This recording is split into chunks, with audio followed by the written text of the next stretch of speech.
Hope your day's going well. Thank you for clicking on today's video. If you don't know me, my name is Jaden. I'm a social media manager. Otherwise, I just like taking pictures, I like creating videos, I like capturing memories and keeping them forever, and also putting kind of a creative spin on it. I like being able to tell a story the way that I saw it, the way that I experienced it. Essentially what I want to do is I want to help you to be able to do exactly that. Let's get started. Today we're going to be talking about aperture. So I want you to think about it like this.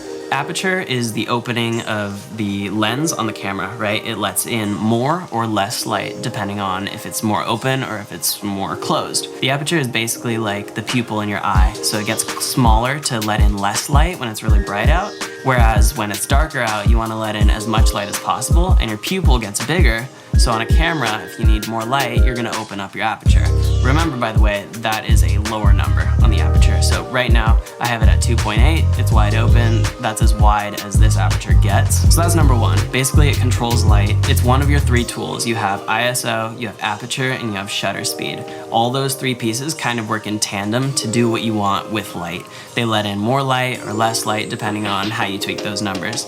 So that's the first piece. The second thing about aperture that you need to keep in mind is that when you open up your aperture, when you make it wider, smaller number, bigger opening, you actually get a smaller depth of field, a more shallow depth of field. And what that means is there's kind of a focal range or a distance in front of your lens at which your subject will be in focus, and anything that lies outside of that range, that being, closer to the camera or further in the background, anything that lies outside of that range is going to be blurred. An iPhone, for example, your iPhone's aperture is always, I think it's like 5 or 5.6, something like that.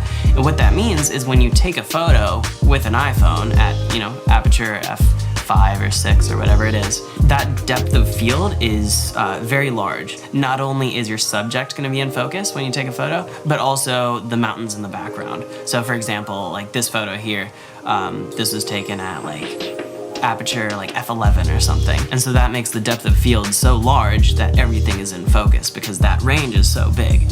And again, when you widen your aperture, when you open up the lens, it lets in more light and it contracts that depth of field. So if you want like the professional look where the background is blurred, you want a lower aperture. Again, anything that's closer to the camera than the subject or anything that's further from the camera than the subject will be blurred. So the aperture is kind of, it's a big creative tool, right? Another quick example, this photo right here, this was taken at a very wide aperture. So here the number is super low. That's why you get such a blurred background, but the foreground, the subject, looks super crisp.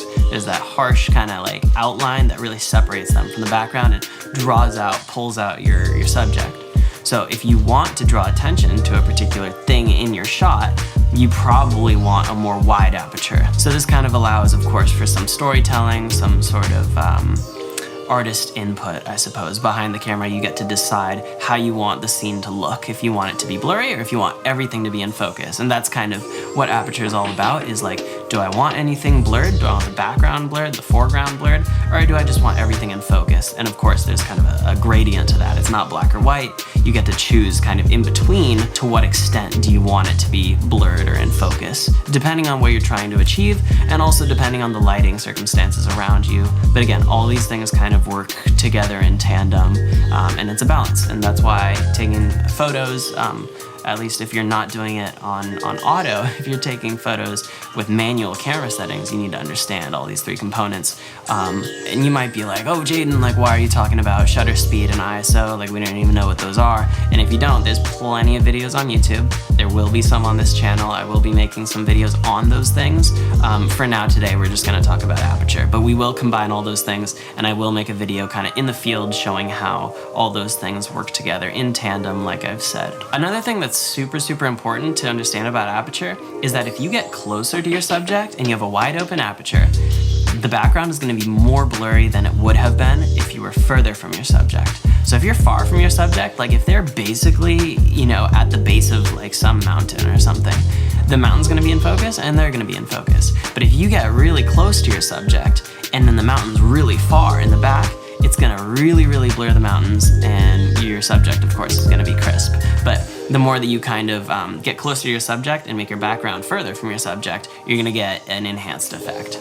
So that's kind of all you need to know about Aperture. It's a pretty basic thing, but again, it's one of the 3 components that dictates the lighting in your photo. Aperture controls light, it controls the blur of the background and the foreground relative to the subject being in the center.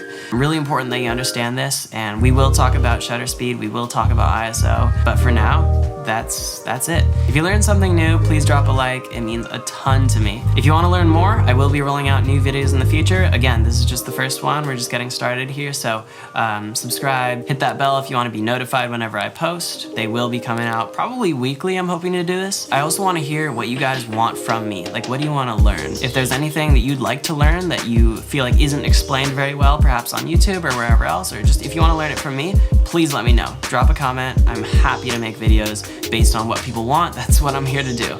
I'm here to serve you guys, my community. Today we're doing Aperture, but I'm happy to teach really anything that you guys want to know on the computer, on the camera, regarding Instagram, like whatever it is, whatever you want to know, let me know. Drop a comment, let me know what you want, and I'm happy to deliver for you guys. Thank you so much for watching today's video. I really appreciate it.